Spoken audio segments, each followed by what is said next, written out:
in New York City, but moved to Batavia as a young child. She began studying violin in Batavia at age 5 with August Frickman. Starting at age 11, she began giving recitals often at the New York State School for the Blind. She graduated with honors from Batavia High School in 1929, where she was a member of the National Honor Society, Chorus, and Orchestra, and was awarded the Glenn S. Loomis Award for History. Deanna's music career began when she accompanied silent movies at the New Family Theater on Jackson Street. Her father, Nikitas D. Dipson, operated the theater. As Deanna's career soared, so did her father's in the theater business. Nikita's name became synonymous with both movie theaters and drive-in movie theaters. Deanna won a scholarship to the Curtis Institute of Music in Philadelphia and later earned degrees from Oberlin Conservatory and the Juilliard Graduate School of Music. She also studied in Europe under the direction of George Enesco. Music reviews of her undeniable talent began in Batavia with this excerpt from the Batavia Daily News on May 16, 1928.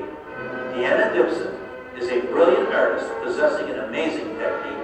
It can be predicted without fear that Miss Dipson will become one of the country's most accomplished violinists.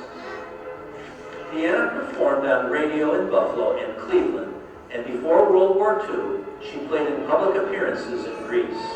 She was a featured soloist with the Wheeling Symphony Orchestra in West Virginia. In 1939 in New York City, Deanna married George Papulius. Deanna went to New York City to pursue her musical career in the early 40s, and there she did fulfill her dream. The headline in the Daily News, March 1st, 1944, read, "Batavian chosen first violinist in a New York City symphony." After very competitive auditions, Deanna was chosen first violinist and became a member of the New York City Symphony under Leopold Stokowski, conductor. While Deanna was performing in New York City, something musically wonderful was happening at home. 4 musicians in the 1940s, John and Helen Grabka, Norman Hall, and Muriel Mooney, formed a quartet, and along with many talented musicians in the area, helped form Batavia Civic Orchestra, later known as the Genesee Symphony Orchestra. Their first concert was held at the Dipson Theater on November 6, 1947, to a sold-out audience. In 1955, Deanna returned to Batavia and became a member of the Genesee Symphony for 6 years, seated as first chair under concertmaster John Babka. She also served as a board member for 5 years.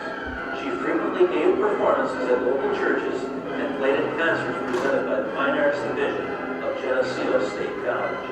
Deanna continued to teach violin to young people, and in 1964 served as the concert mistress with the Perry Pops Orchestra.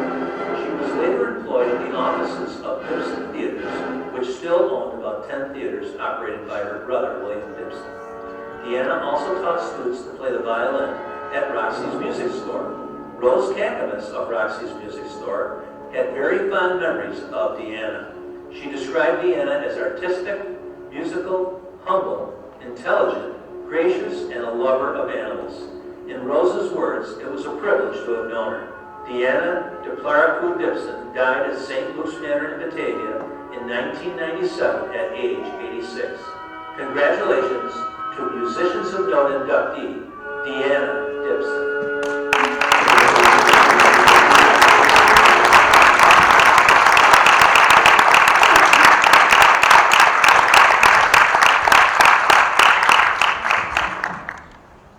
Accepting the award this evening for Deanna Dipson is Anne-Marie Starwitz.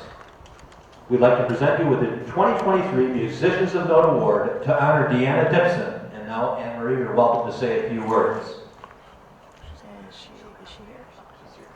Oh, she's right up here? Okay. All right. She can take the mic. Good evening. Yeah.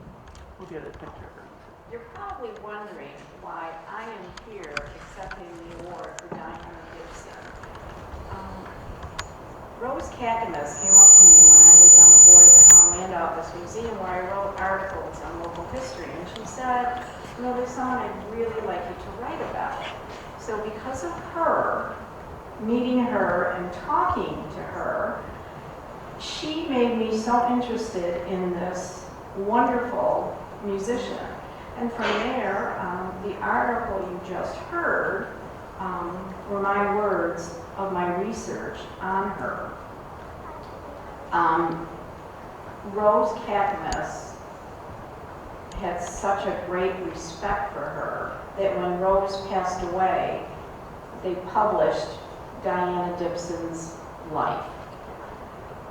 In researching her, you see, I came up here with a biography of her life, not realizing that they were going to say her life, so I'm ad-libbing as if you can tell. But through that, I met her son. I got to meet her son, which was very interesting, her son Michael. And I got to go through all her papers and everything that was at the Holland Office Museum and where she lived and all the wonderful things about her. So I feel I really do know her because I researched her, and I'm very happy today to accept the award of Diana Dipson.